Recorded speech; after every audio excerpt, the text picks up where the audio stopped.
Thank you very much, Mr. Chairman. I want to take us all to a small town in my district, Andover, Massachusetts, where last year, a beautiful 5-year-old girl, Sydney Olson, was waiting for a walk sign to cross the street. And when the walk light changed and she got the signal, she started out across the street. And a big semi truck, which couldn't see her, started forward. It bumped her. She tried to get out of the way.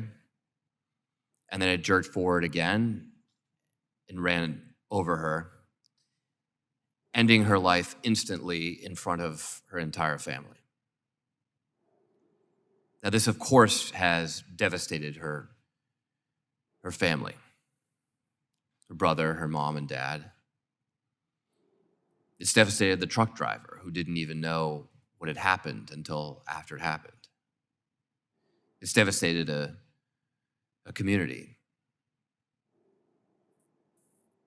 And what's particularly amazing is that this entire accident could have been prevented with a $50 mirror installed on that truck so that he could see what was in front of him. The same mirrors that are installed on school buses, so they don't do the same thing. I just want to emphasize that the changes that we're talking about making and more that are in the works have real urgency. We shouldn't have 5-year-old kids in small towns in America dying because they cross the street when they get a walk light. Mr. Leary, I know you spoke about the Safe Streets program and some of the impacts that it's had in the Detroit region. Could you speak a little bit more about what a difference this can make in your community? Absolutely. And I'm sorry that that happened. And I think sometimes we, as the planners and the engineers, we talk about fatalities, but it's about people, and we can't ever forget that. So I'm sorry to hear about that happening. The Safe Streets for All is kind of a new program for us. So the first element of that is doing safety audits. We've been able to identify the most intersections and roadways that have the most injuries for pedestrian and bicyclists.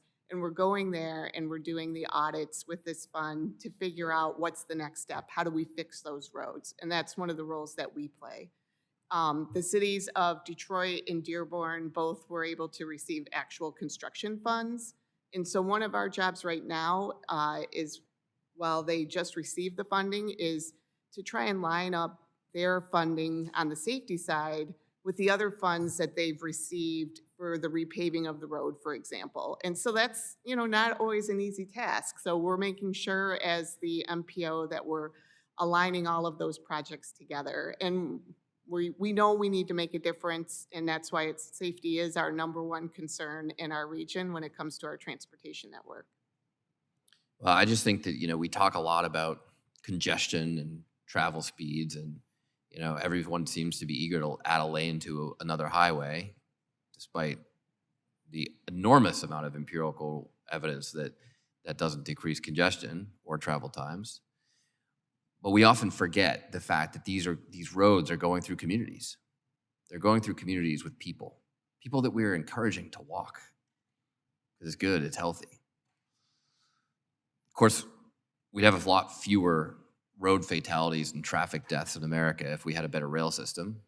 It's a safer way to transport goods. It's a safer way to transport people. In the rest of the world, it's a nicer and faster way to get around the country as well, although we have a very antiquated rail system in the United States. One thing I've never really understood, Mr. Baker, is when we have these rail crossing and elimination programs, why is it always rail funding? Why does it always fall on the railroads to eliminate crossings when in most parts of the country, the roads came after the railroads? The roads are the ones that have the problem with crossings. So why are highway funds not used to close crossings?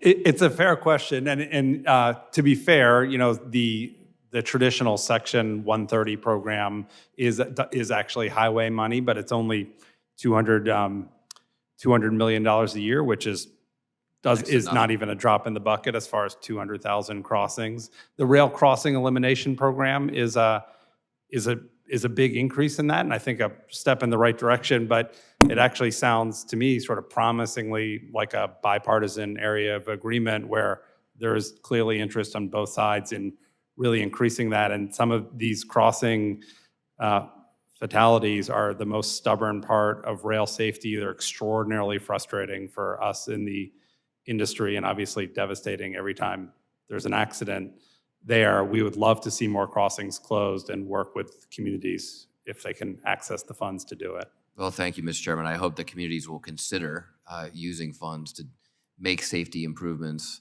like the safe streets, like eliminating crossings, instead of just adding more lanes to highways. Thank you.